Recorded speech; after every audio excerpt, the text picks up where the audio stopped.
He was polite, he was organized. He cared about dinner being on time and the house being clean. From the outside, he looked like the kind of man people trusted without hesitation. The kind of father no one ever questioned. But behind that calm routine was a pattern that kept repeating itself. New name, new house, new family. And when reality no longer matched the image in his head, everything had to be erased. The Stepfather was never just a psychological horror film. It was a quiet warning about how easily evil can hide behind normalcy, and how the most dangerous monsters don't break into homes. They build them. In the late 1980s, American horror was crowded with killers who announced themselves loudly. Masks, knives, supernatural forces, danger was supposed to be obvious.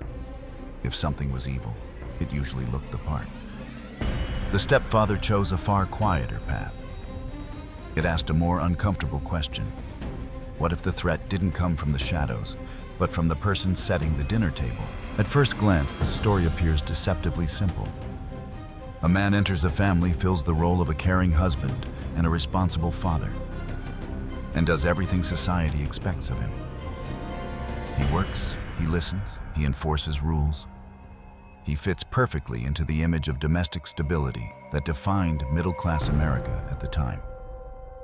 And that is precisely where the film begins to unsettle.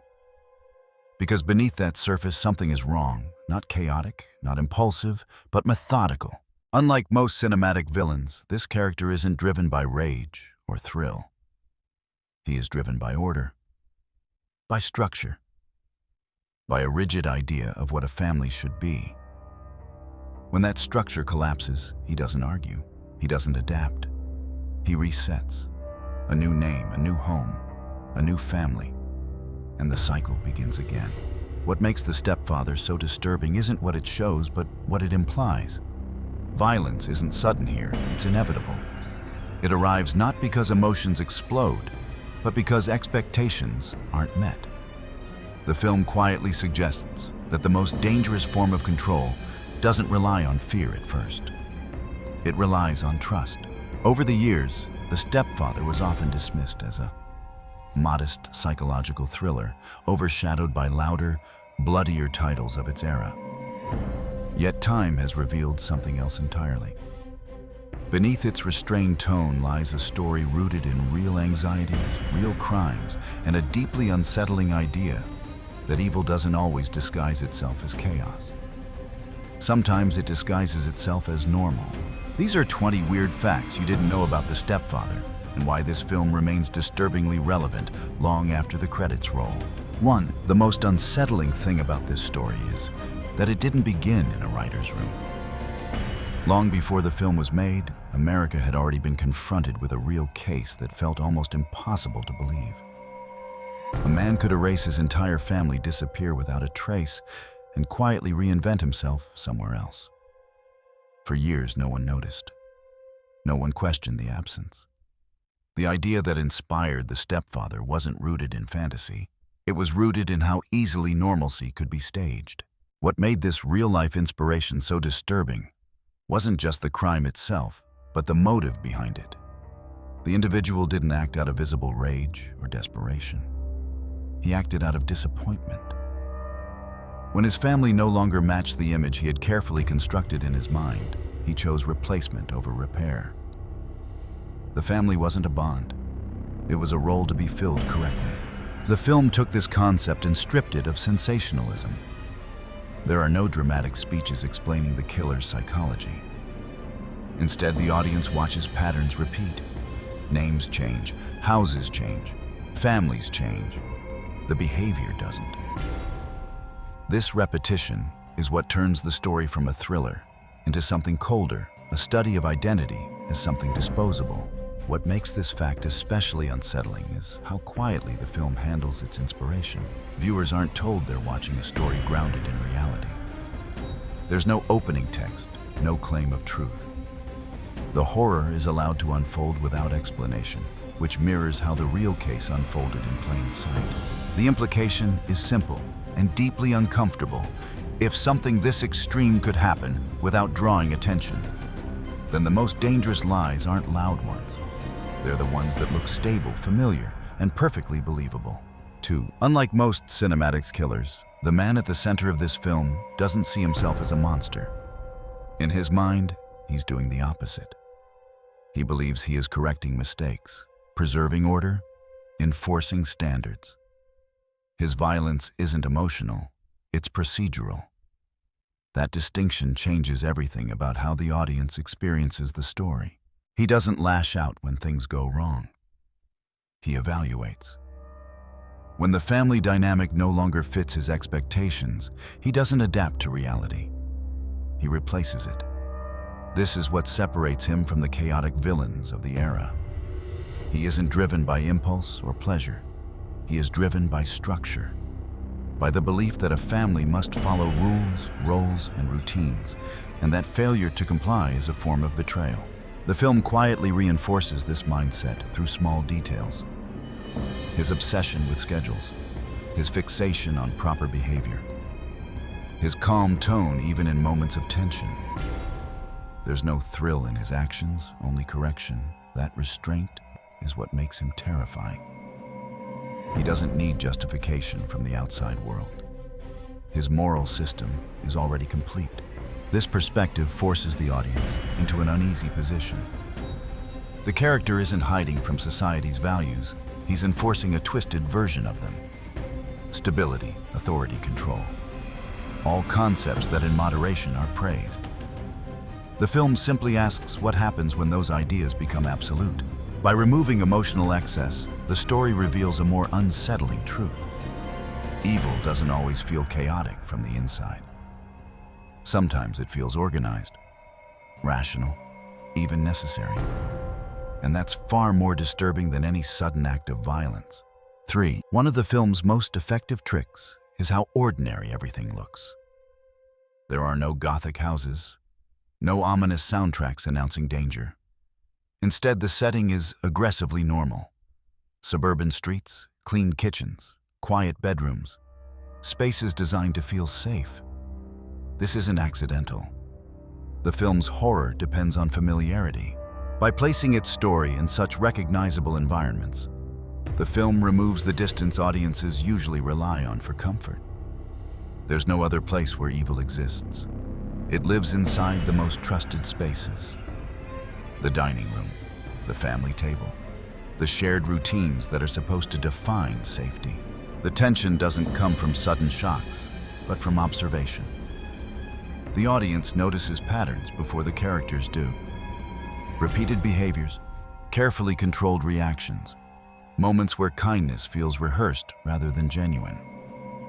The danger isn't hidden, it's normalized. This approach reflects a deeper fear tied to domestic life. The idea that danger can exist without breaking any rules, without drawing attention, without appearing threatening. The film suggests that evil doesn't always disrupt routines. Sometimes it depends on them. What makes this especially unsettling is how little resistance the environment offers. Neighbors don't intervene. Authority figures don't question. The structure of everyday life actually protects the villain, not the victims. Normalcy becomes camouflage. By the time violence occurs, it feels less like an eruption and more like a conclusion. A final step in a process that has been quietly unfolding all along. And that realization lingers far longer than any single scene of brutality ever could.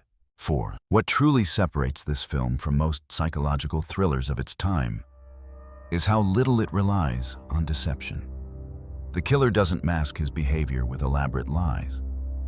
He masks it with politeness. Courtesy becomes his shield. In nearly every interaction, he behaves exactly as people expect a respectable adult to behave. And because of that, no one looks closer. The film quietly exposes how social rules can become tools of protection for the wrong person. People hesitate to question someone who is calm, well-dressed, and cooperative. Suspicion feels rude. Confrontation feels unnecessary. The character understands this instinctively. He doesn't dominate through fear, at first he dominates through compliance. What's unsettling is how often the film places the audience in the same position as the characters. Viewers sense something is off, but they also recognize how easily those concerns could be dismissed in real life. He isn't breaking laws. He isn't raising his voice. He's simply performing adulthood correctly. This creates a disturbing inversion of power. The more normal he appears, the more dangerous he becomes. His behavior discourages intervention rather than provoking it. Authority figures hesitate. Neighbors feel reassured. The system rewards his composure. By presenting evil as something socially fluent, the film suggests a chilling idea: danger doesn't always come from rebellion or deviance. Sometimes it comes from those who understand the rules better than anyone else and know exactly how to hide behind them. The horror isn't that people fail to notice warning signs. It's that the warning signs look like good manners. And by the time politeness no longer holds, the damage has already been done. 5. The film's pacing plays a critical role in shaping its psychological impact. Instead of accelerating toward chaos, it moves deliberately, almost patiently. Scenes linger longer than expected. Conversations stretch just enough to feel slightly uncomfortable. This slowness isn't a flaw. It's a strategy. By refusing to rush, the film forces the audience to sit with unease rather than escape it. There's no quick release of tension, no sudden distraction. The story unfolds the way real discomfort does, gradually, quietly, and without clear turning points. This pacing mirrors the mindset of the central character. Everything he does is controlled, measured, planned. The film doesn't just show his behavior, it adopts it. The structure itself becomes an extension of his psychology. Calm on the surface, rigid underneath. In contrast, moments of violence feel abrupt, not because they're shocking, but because they break the established rhythm. The disruption feels wrong not just morally, but structurally. It's as if the film itself resists what's happening, reinforcing how out of place violence actually is within his carefully arranged world. This approach challenges the audience's expectations of horror. Fear isn't produced by escalation, but by restraint. The tension comes from waiting, from watching, from knowing that something is inevitable, but not knowing when the illusion will finally collapse. By the end, viewers aren't exhausted, they're unsettled.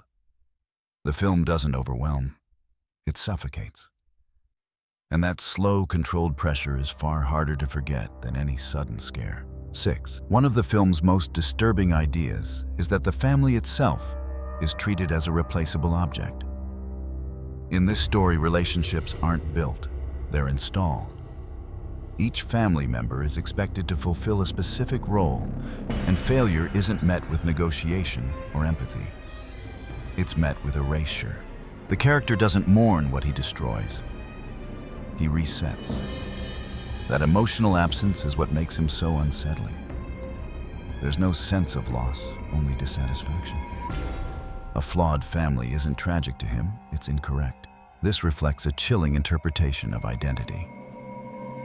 Names, histories, and emotional bonds are treated as interchangeable parts. What matters isn't who people are, but whether they perform their function properly. Love becomes conditional. Belonging becomes transactional. The film never explicitly explains this worldview, which makes it more disturbing. The audience is left to infer it through repetition. Each new household follows the same pattern, the same expectations, the same quiet evaluations. Identity isn't something he searches for, it's something he imposes. This concept taps into a deeper fear about control and ownership within domestic life. The idea that authority inside a family can become absolute if left unchecked. That affection can become a performance demanded rather than a bond shared. By presenting the family as something that can be discarded and replaced, the film strips away its usual emotional safety. What's left isn't chaos, it's order taken to its most inhuman extreme. 7. What makes the film particularly unsettling is how it weaponizes observation. The central character is constantly watching, measuring, and assessing the people around him. Nothing is spontaneous. Every interaction is a test, and every response is quietly scored. The audience isn't just watching a killer, they're watching an evaluator. This constant assessment creates an atmosphere of invisible pressure. Family members don't know the rules they're being judged by, only that something feels conditional.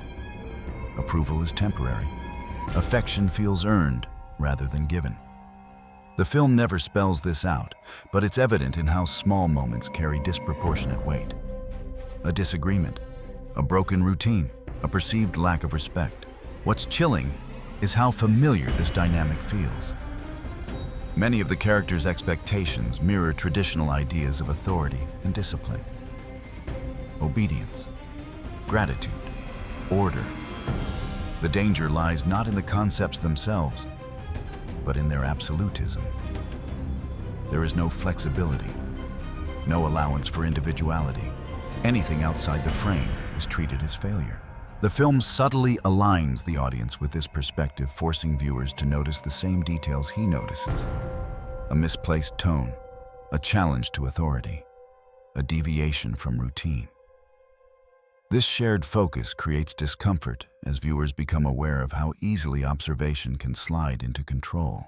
By turning attention into a form of dominance, the film suggests that surveillance doesn't need technology or force to be effective. Sometimes it only needs authority and silence. And in that silence, fear grows not because of what is said, but because of what is being silently judged. 8. One reason the film remains effective decades later is its refusal to explain itself psychologically. There are no monologues dissecting trauma, no clinical diagnoses offered to make the character understandable. The film denies the audience the comfort of explanation. This absence is deliberate. By withholding psychological justification, the story avoids turning the character into a case study. Instead, he remains a presence defined by actions rather than origins. The audience is left with behavior, not backstory, pattern, not excuse. This choice makes the character more disturbing, not less. Explanation often creates distance. If viewers understand why someone is violent, they can categorize the threat. They can label it. The film refuses that luxury. The character's behavior simply exists, consistent and unyielding. In doing so, the film mirrors real-life discomfort. Most people never receive explanations for the harm they experience. Abuse, control, and violence often come without clarity or closure. The film captures that uncertainty by refusing to narrate motivations. This lack of explanation also reinforces the theme of identity as performance. The character doesn't need a past because the past is irrelevant to him. Only the present role matters, only the current structure. The absence of history becomes part of the horror. By denying answers, the film forces the audience to confront a more unsettling possibility. Sometimes there is no deeper reason. Sometimes the pattern is the point, and understanding it doesn't make it any safer. 9. The film's true tension lies in its inevitability. From early on, the audience senses that the situation cannot resolve peacefully. Not because of escalating threats, but because the character's internal logic allows for no compromise. The ending feels predetermined long before it arrives. This sense of inevitability is carefully constructed. Every interaction reinforces the same conclusion: the family can only exist as long as it conforms. There is no path forward through dialogue or understanding. The system, he enforces, cannot tolerate deviation. What's unsettling is how quietly this inevitability develops. There's no countdown, no explicit warning. The film doesn't rush toward its conclusion, it simply lets the structure run its course. The audience watches as options narrow, not because of external pressure, but because of internal rigidity. This mirrors real patterns of control and abuse, where outcomes are often sealed long before violence becomes visible. The warning signs exist, but they don't announce themselves dramatically. They accumulate. And once the threshold is crossed, reversal is impossible. By framing the climax as a logical endpoint rather than a surprise, the film removes the illusion of escape. The horror doesn't come from what happens, but from the realization that it was always going to happen. That realization lingers because it suggests that the most dangerous situations aren't chaotic or unpredictable. They're consistent, and once their rules are understood, their endings are already written. 10. What often goes unnoticed is how the film treats authority as something quietly assumed rather than earned. The central character never demands leadership outright. He steps into it. He fills the space with confidence, routine, and decisiveness, and no one questions it because it looks familiar. Authority in this world isn't enforced. It's accepted. The film suggests that people are conditioned to defer to those who appear certain. The character rarely raises his voice or threatens anyone directly. His control comes from clarity. He knows what should happen next, and that certainty creates momentum. Others follow because resistance feels awkward, unnecessary, even inappropriate. This dynamic exposes a subtle danger. Authority that isn't challenged becomes invisible. It blends into everyday structure. The film shows how easily power can settle into domestic spaces without anyone noticing the shift. A rule here, a correction there. Nothing extreme enough to provoke alarm. What makes this unsettling is how the character interprets authority as entitlement. His role as head of the household isn't symbolic to him, it's absolute. Once granted, it cannot be questioned. Disagreement isn't a difference of opinion, it's a violation. By presenting authority as something socially handed over rather than violently taken, the film reframes control as a collective failure rather than an individual act. The system doesn't collapse because of chaos. It collapses because everyone plays their part too well. In the end, the film suggests that the most dangerous power structures aren't imposed by force. They're invited in one polite decision at a time. 11. The film's use of repetition is one of its most quietly disturbing elements. Similar conversations recur. Familiar routines repeat. Domestic moments echo each other across different households. This repetition isn't lazy storytelling, it's intentional reinforcement. By showing the same patterns across multiple settings, the film removes the illusion of exception. This isn't a unique incident. It's a system, a process refined through trial and error. Each family isn't a new chapter, it's a variation on the same design. Repetition also drains emotion from the acts themselves. The more the pattern repeats, the less dramatic it feels. And that emotional dulling is precisely the point. The character's actions lose shock value because to him, they are procedural, necessary steps in maintaining order. The audience begins to sense this fatigue. Not boredom, but dread. The realization that what's happening will continue unless something interrupts the cycle. The repetition builds a sense of entrapment, not just for the characters, but for the story itself. This structure mirrors real-world patterns of abuse and control, where harm doesn't always escalate dramatically. It stabilizes, it becomes routine. The absence of novelty is what makes it dangerous. By leaning into repetition, the film strips away the comfort of narrative progression. There's no learning curve, no growth, only refinement. And that makes the horror feel less like a single event and more like a permanent condition. 12. Perhaps the film's most disturbing achievement is how it implicates the audience. Viewers aren't positioned as distant observers. They're invited into the same routines, the same calm spaces, the same slow realizations. The film doesn't shout its warning.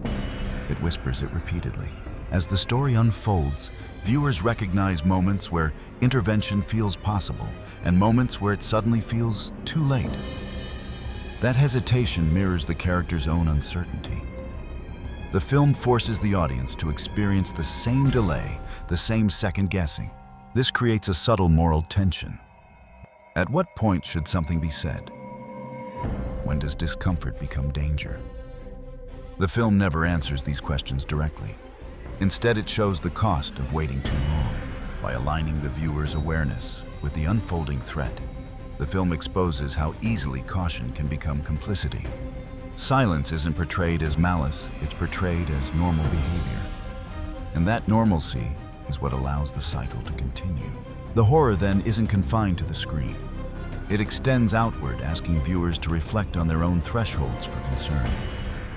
How much certainty do we need before we act? How much doubt is enough to keep us quiet? By the time the truth becomes undeniable, the film suggests the opportunity to stop it has already passed. 13. One of the film's quiet strengths is how it treats identity as something provisional rather than permanent. Names, histories, even personalities feel like layers that can be put on and taken off. The central character doesn't cling to a past because the past has no value to him. Only function matters. This fluidity of identity creates an unsettling instability beneath the film's orderly surface. While the world around him values continuity, family roots, shared memories, long-term belonging, he values alignment. If a role stops working, it's replaced. If a name becomes inconvenient, it's discarded. The self is not something to be discovered. It's something to be assembled. The film never dramatizes these changes with spectacle. They happen quietly, efficiently, almost bureaucratically. That restraint reinforces the idea that identity in this world is administrative rather than emotional. A record to be updated, a mistake to be corrected. What's disturbing is how easily this logic operates within everyday systems. Society already allows for reinvention, new jobs, new towns, new beginnings. The film simply asks what happens when that freedom is taken to its most extreme conclusion. By presenting identity as modular, the film undermines one of the audience's deepest assumptions, that knowing someone over time makes them real. Here, time proves nothing. Consistency proves nothing. Only performance matters. The result is a character who feels hollow, not because he lacks emotion, but because emotion is irrelevant to his design. And that hollowness is far more unsettling than any exaggerated villainy ever could be. 14. The film's treatment of masculinity is subtle but deeply critical. The central character embodies many traits traditionally associated with strength and leadership: decisiveness, authority, emotional restraint, and control. On the surface, he appears to fulfill the cultural ideal of a responsible male figure. But the film slowly exposes how those traits, when taken to extremes, become instruments of harm. Strength becomes domination. Discipline becomes rigidity. Emotional restraint becomes emotional absence. The character doesn't reject masculine norms, he exaggerates them. This exaggeration reveals an uncomfortable tension. The film suggests that certain behaviors are only celebrated as long as they remain invisible.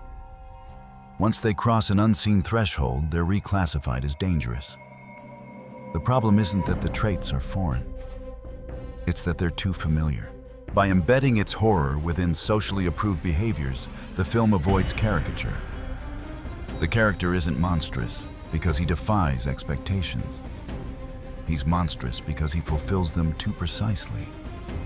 He follows the script without deviation, and in doing so exposes how narrow and unforgiving that script can be. The film never explicitly critiques gender roles, but its implications are clear. When authority is defined by control rather than care, the structure becomes brittle. Any deviation feels like failure. Any challenge feels like betrayal. In this way, the film reframes domestic horror as a cultural problem, rather than an individual one. The danger doesn't come from rejecting norms. It comes from obeying them without question. 15. Perhaps the most chilling aspect of the film is how easily its horror blends into routine. There is no single moment where everything clearly breaks. Instead, tension accumulates through repetition, silence, and small acts of correction. The danger grows not through escalation, but through normalization. This slow absorption of threat into daily life mirrors how control often operates in reality. Harm doesn't always announce itself. It embeds, it adapts, it becomes part of the schedule. The film captures this process with unsettling precision. Viewers may find themselves searching for a clear warning sign, a moment that justifies fear. The film refuses to provide one. Instead, it shows how the absence of dramatic signals can be the most dangerous condition of all. When nothing looks wrong, everything becomes vulnerable. By the time violence surfaces, it feels less like a shock and more like a confirmation. A final proof that something has been wrong all along. The film doesn't ask whether the outcome could have been avoided. It suggests that the system itself made it unavoidable. This realization lingers long after the film ends, because it implies that safety isn't just about reacting to threats. It's about recognizing patterns before they solidify into structure. And once a structure is complete, the film suggests it no longer needs force. It simply continues. 16. One reason the film has aged so uncomfortably well is how closely its horror aligns with real social blind spots. The danger in this story doesn't thrive because people are careless. It thrives because people are cautious. Neighbors don't intrude. Friends don't push. Authority figures hesitate without concrete proof. The system values restraint, and restraint becomes protection for the wrong person. The film highlights how suspicion is often socially discouraged. Questioning someone's character feels impolite. Doubt feels accusatory.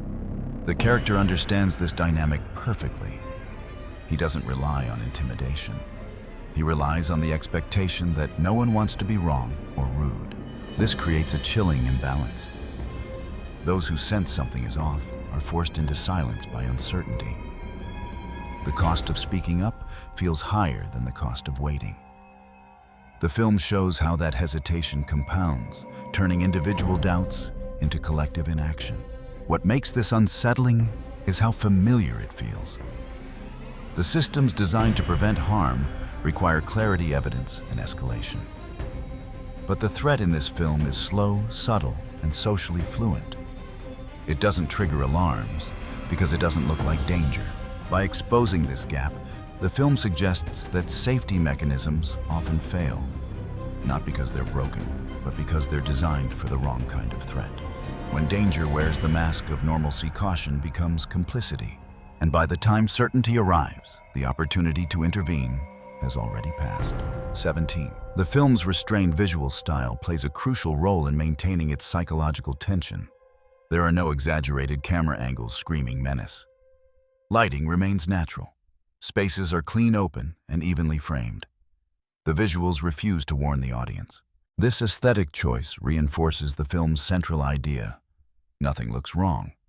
The danger isn't hidden in darkness. It exists in plain sight.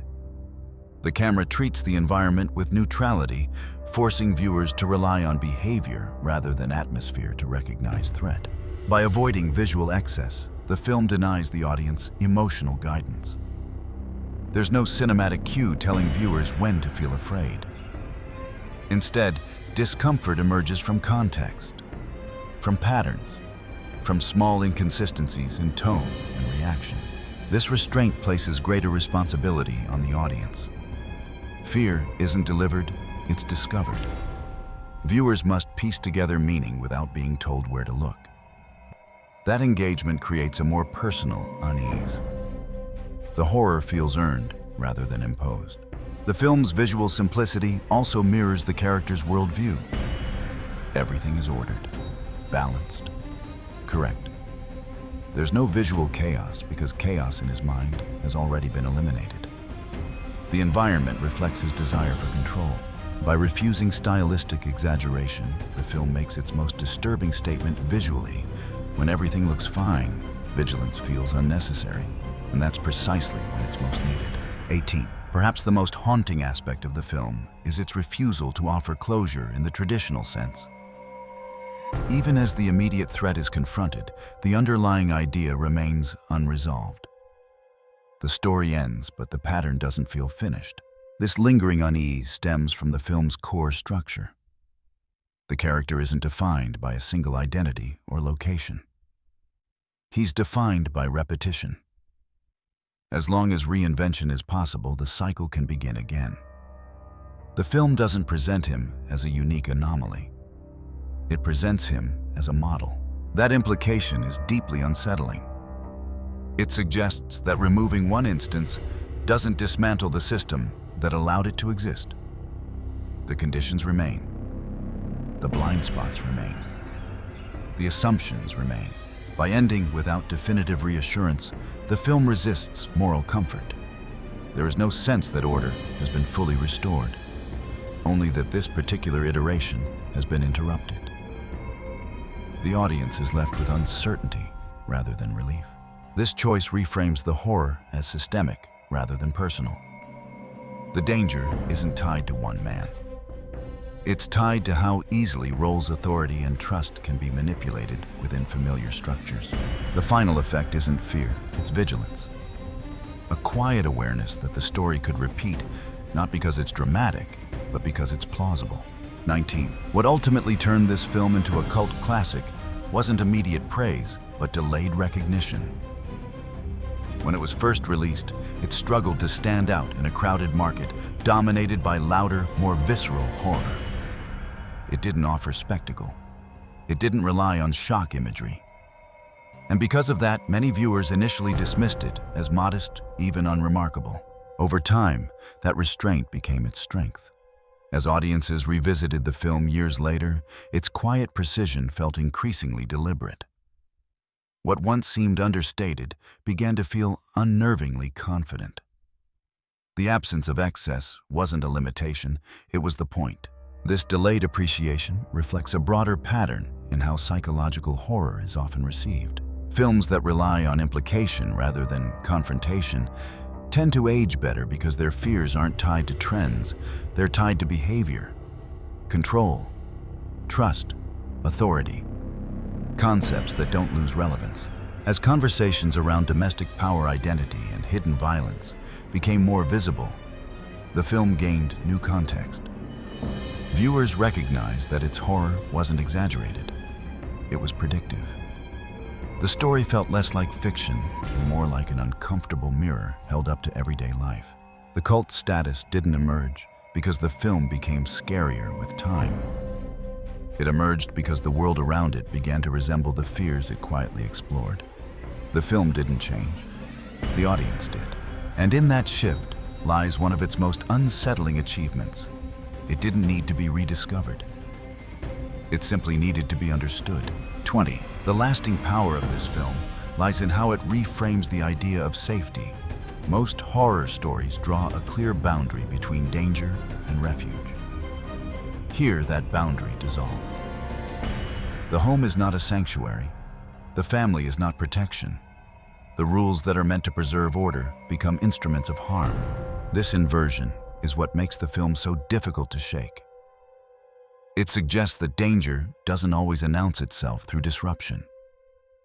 Sometimes it thrives in stability, in routine, in predictability, the very things people rely on to feel secure. By the end, the audience is left with a troubling realization. The most frightening element of the story isn't the violence. It's the ease with which it fits into normal life. The system doesn't break to allow horror in. It accommodates it.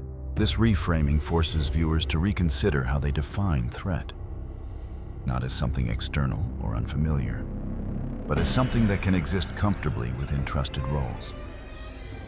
The film asks whether safety is something we recognize or something we assume. That question lingers far beyond the final scene, because it has no clear answer, and perhaps that's the point. The film doesn't warn against strangers. It warns against certainty. When everything looks right, it suggests that's when it's most important to look again. What lingers most after The Stepfather ends isn't a single scene or act of violence. It's a question the film never answers directly. How much of safety is real, and how much of it is assumed? The story suggests that danger doesn't always arrive by breaking rules. Sometimes it arrives by following them too closely. The film quietly exposes a paradox at the heart of domestic trust. The qualities that make someone feel reliable, consistency, routine, authority, emotional restraint, are the same qualities that can be weaponized when control replaces care. The character doesn't exploit chaos. He exploits predictability. He understands that people relax when things feel familiar, and familiarity becomes his camouflage. What makes this especially unsettling is how little effort it requires. There is no elaborate manipulation, no grand deception, just alignment with expectations. By doing exactly what society praises, the character avoids scrutiny altogether. The system doesn't fail because it's weak.